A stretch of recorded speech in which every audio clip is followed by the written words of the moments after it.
Hello friends, welcome back to my channel. In this video, I will discuss about what are the documents I have given during the PR process. So as I said earlier that I have not applied directly for PR. PR is a thing that migration worker decide on its own if you are eligible for that. So if you have spent a certain amount of time in Sweden and if you meet all the eligibility criteria, they will automatically consider your visa renewal to PR.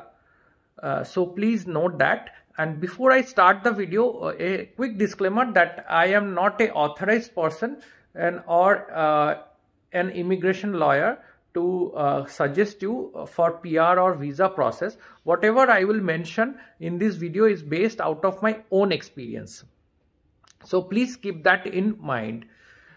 So before I proceed further, let me tell you, this visa renewal process was initiated by my company where I work, and they have hired an agency who take care of everything.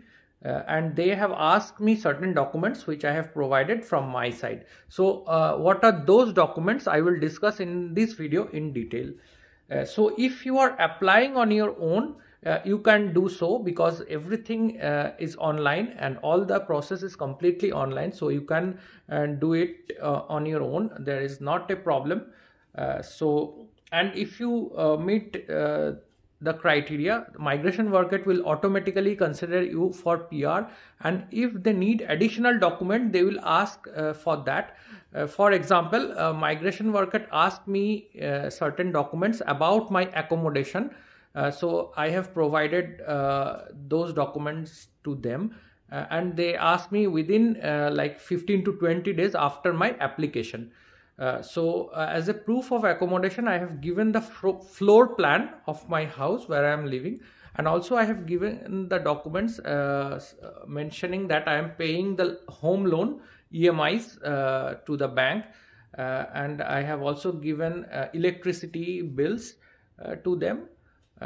So apart from that, what are the other documents I have produced? So I will discuss that. So let's go, friends, to my computer. So friends, my work visa was expiring on the September 2021. So at that time, it's around the end of September. So at that time, my company initiated the visa process with an external agency, and they have given me a list of documents.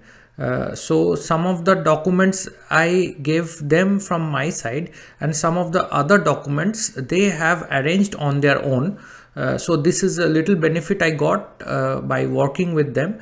It's a very good agency, and right from the beginning, that means when I was in India before 4 years, this is the same agency who took care of all the documents and all the visa processes.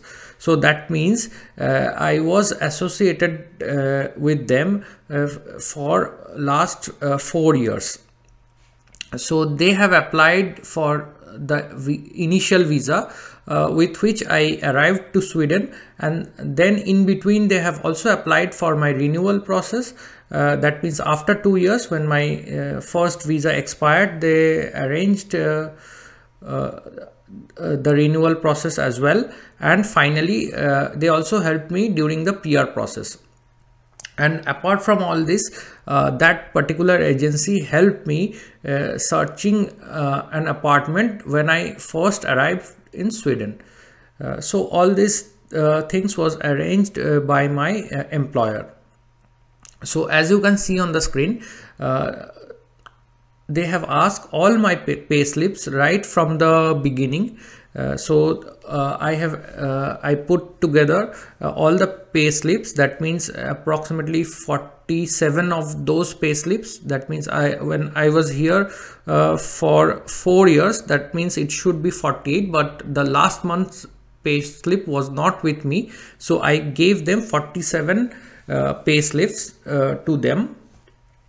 Apart from that, I also provided residence certificates. That means the detail of my house where I am currently staying.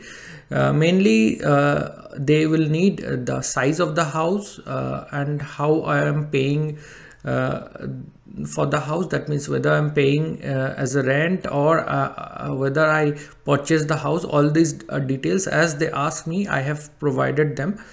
So I do not know what are the documents needed by migration worker. So I simply handed all these documents to the agency who took care of everything. Apart from that, they also needed employment certificate. That means it's not the offer letter, it's an employment certificate which states that I am currently working with that particular company till date. So this document was also provided to them. And then they also asked me for power of attorney. That means I am authorizing this agency to carry on my application process and they will apply on my behalf. So I have given a power of attorney to them. Apart from that, they also submitted trade union statement. This particular document they have arranged on their own by talking to our trade union, the union which is active in our company. So they have arranged this document. Basically, every trade union need to give their clearance about the process. So they have arranged this document as well.